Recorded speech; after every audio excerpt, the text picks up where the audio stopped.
I want to read a quote from your article, your great article in Jacobin. Let's see. So you write, online organizing, both because of its removal from sites of power and because of its deeply antisocial configuration, is not capable of building the kind of solidarity or coordination our politics demand. And I like wanted to zero in on that quote because, after all, we are talking about messaging here. Everything that we do, by which I mean the three of us on screen. Sorry, guys. Someone's bring them on. Doorbell. Yeah, I know. Should I just like invite them onto the show? Everything that we do, you know, the three of us here on screen right now is internet based. I mean, we're literally on a YouTube show, but we also have, yeah, Paul. We were just chilling. This is news to Paul. But yeah, I mean, I guess I wonder, you know, given that we all live our lives online, like, what do you see as the limitations of social media and like even just the internet in general for socialist organizing? Right. Well, I think it's so it's limitations and not like an absolute. It's not absolute. So of course we need to use the internet because of just whether it be because of COVID or even when we're non-COVID. Of course, like we're going to need to reach people by the millions. And we're not quite there yet on Jacobin, so hit like and subscribe.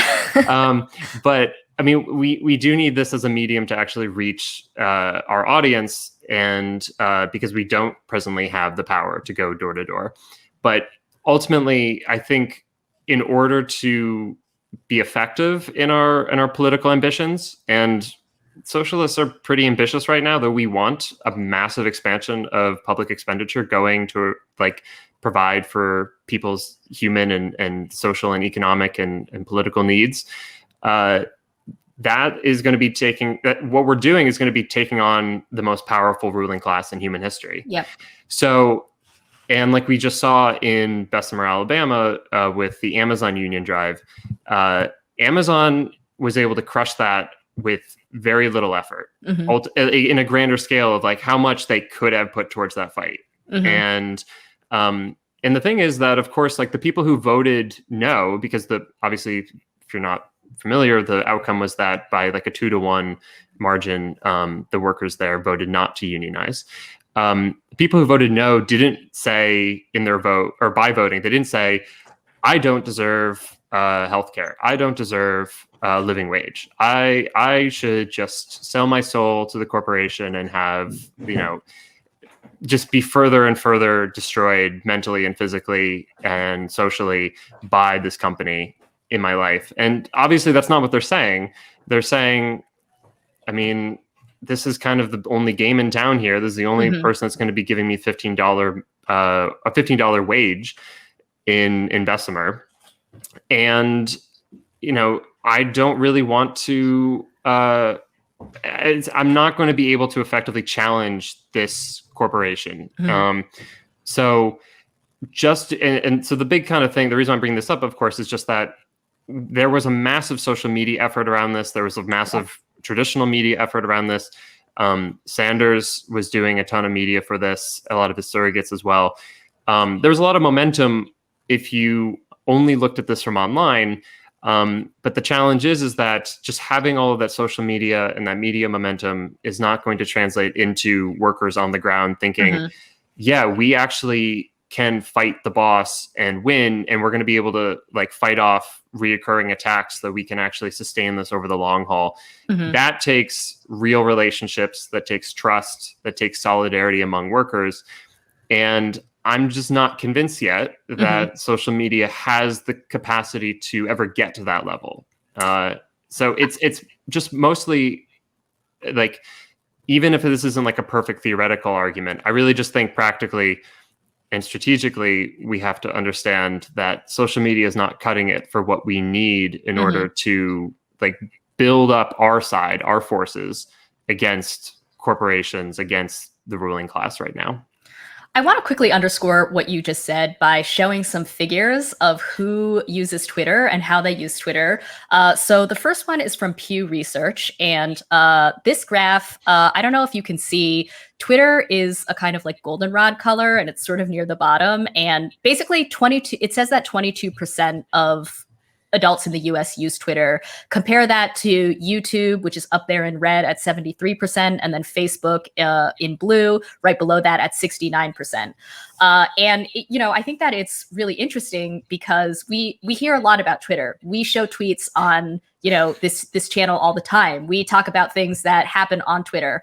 I have already confessed to not being on Twitter, but I know what's going on Twitter because people send me tweets, or because news outlets will quote Twitter. I mean, watch any cable news program and they'll be running tweets from whoever across the screen at any given time. So clearly, Twitter is interesting because it clearly has this outsized role on the discourse, but also in many ways nobody's on it. Right. I also want to share this is also from Pew Research Center, and this is how many people or where the tweets are coming from. So 80% of the tweets on Twitter are coming from 10% of tweeters. So again, this is a very small handful of people who are, as I say, putting their thumb on the discourse. And for that reason alone, I think that it's worth paying attention to Twitter. I mean, when you think about who uses Twitter, it's journalists, it's people in the political class, celebrities, of course. And because of this kind of outsized role that it plays in the media and in shaping certain narratives, in shaping politics, it's worth paying attention to. That said, are you reaching average Americans, or let alone people who could potentially be part of a working class movement by spending all your time on Twitter? Probably not. Well, I think I think it's worth it to set two things aside. So there's or kind of compartmentalize two different things. So on the one hand, there's the question of organizing and how do we get more people who would be amenable to what we're talking about to be organized around our projects, to be coming out to a Medicare for All canvas, to becoming a dues-paying DSA member or something, or voting for the candidates that we want, working class candidates that are putting forward a working class political agenda. There's that. How do we organize people who are not already on our side? And then there's this other question of knowing who we're up against and knowing the enemy effectively. And so, we can say, I don't think that a working class person who watches Fox News, for instance, and when Fox News says, you don't need Medicare for all, it's a Ponzi scheme, you're gonna, it's gonna ultimately hurt you and people are gonna, get rich off of it or something. However, they're gonna spin it so that it sounds like it's, dangerous or it's harmful to them. I don't think the working class person who watches that thinks, damn, I guess I don't need healthcare. The response is, oh, it's not even worth trying. It's meant to push people into resignation, not to change their material interests or something. Yeah. So, so in the same thing with a lot of online discourse as well, that it's not first, like the chart says, I mean, most people who are on Twitter are middle class, and it's a small number of middle class people who are saying all these things.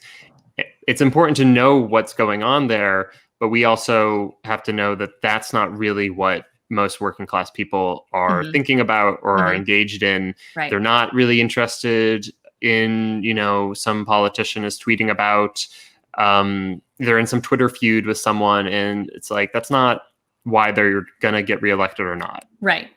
Yeah. So I mean, I think what you're saying is absolutely correct. There are two different things. One is this a useful tool for organizing people? I think we've sort of collectively decided no. Although, Paul, you haven't weighed in yet. So, I don't know. Maybe as the poster. Yeah, exactly. Right. As the sole poster. Maybe you think that Twitter is going to save us all. So there's that one issue of whether this is a good tool for organizing. I think we're saying not really, or it's not the best. But then there's another question, which is, should the left put resources and energy into building a kind of alternative media network? We're all involved with Jacobin. We, do this show. Paul regularly writes for Jacobin. Kayla and I have written for Jacobin in the past. I've written for other left outlets. We clearly think that there's some merit to that project, which I think is a little different. But Paul, are you going to defend Twitter? I am not. But I just wanted to say, I think I only recently came across this term of the online left, and I'm like, what? And people are really using it as like it's a thing, like it's a party or something, and it's just such an absurdity, And obviously, social media can be a tool, and it's funny talking about whether Twitter is good for organizing. I would say no, but a surprisingly high number of labor fights have involved like workers using Facebook groups, and in general, Facebook is at least slightly more tailored to be able to do stuff like that. But it's a tool. But it, like Kale said, it doesn't get at the really deeper long-term relationships you need for high-stakes action. And in general, I mean, just from what I've experienced and seen in the union world, like don't ever underestimate like what literally going to a happy hour with coworkers, how important, like seriously, how crucial and important that is, or social events or parties are for organizing. And I think people get this thing online where they claim these really weird political identities that are detached from reality. It's like, what does it mean to be like a third worldist tanky in the United States in 2021? It's like, it's very detached from anything, or even like a Marxist Leninist to like claim that so tightly in 2021 in the United States. But I think it kind of gets at to like, well, if you're in a certain echo chamber online, that might make sense. It suddenly feels important to like use those labels or something.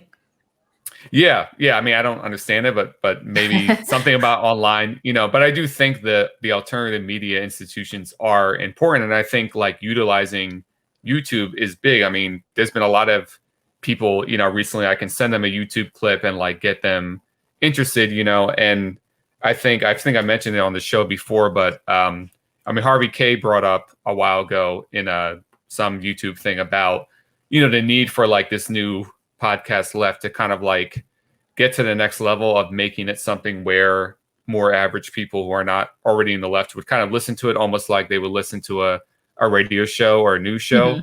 And I think that is like our task. And there's outlets like Rising that have a really big viewership, and you can sit down and watch that and kind of feel like you're watching MSNBC, and I think those are positive developments. And that was an insult, by the way. I just meant like the not the content of MSNBC, but like it's very professional, well done, of course, easy to watch.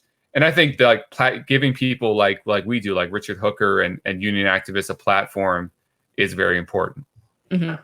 Well, there's also just one last thought, I guess, on this, and then I'll buzz out.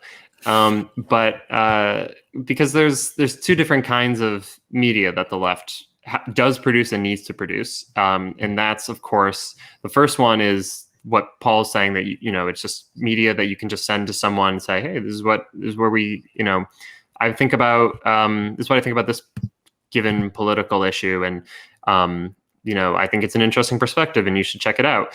And it's useful because, of course, we're not going to be able to have conversations with every single person about every single little political thing. And so it's good to just put everything in a video, or maybe not everything, but some things in a video, make it coherent, try to help articulate, like, this is how our economic and political system works. Get rid of all the smoke and mirrors and just get to the root of, like, this is actually the structure that rules a lot of our lives. And this is ultimately how we can deal with it.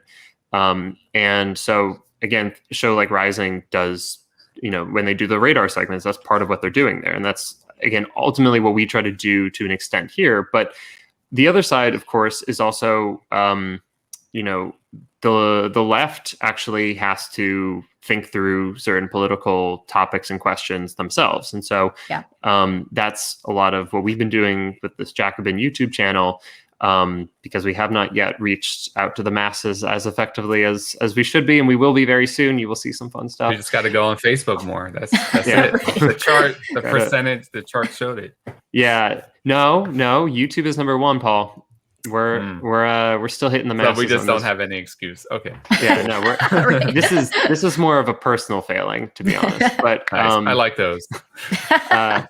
but again, it's those things that are trying to help clarify the world in simple and understandable terms for most people, and then those things that are trying to help the left understand what its own political practice and strategy and theories are. Like we have to get some of that stuff right because we actually do want to change the world. So if our theories are all over the place and not clear and not coherent, if our strategies are actually not very effective, then we're committing political malpractice by trying to go into the world and then actually change things when we haven't really thought things out well enough. And obviously, that doesn't mean we should all just be sitting at home reading books. That's why we're trying to do these kind of videos so that we can actually kind of condense some of the arguments, the discussions, so that we can spend more time actually doing the organizing work, because that's probably the place that the left is the most underdeveloped right now. Yeah. Well said. Everybody go check out Kale's article From Posting to Politics if you have not read it yet. It's in Jacobin.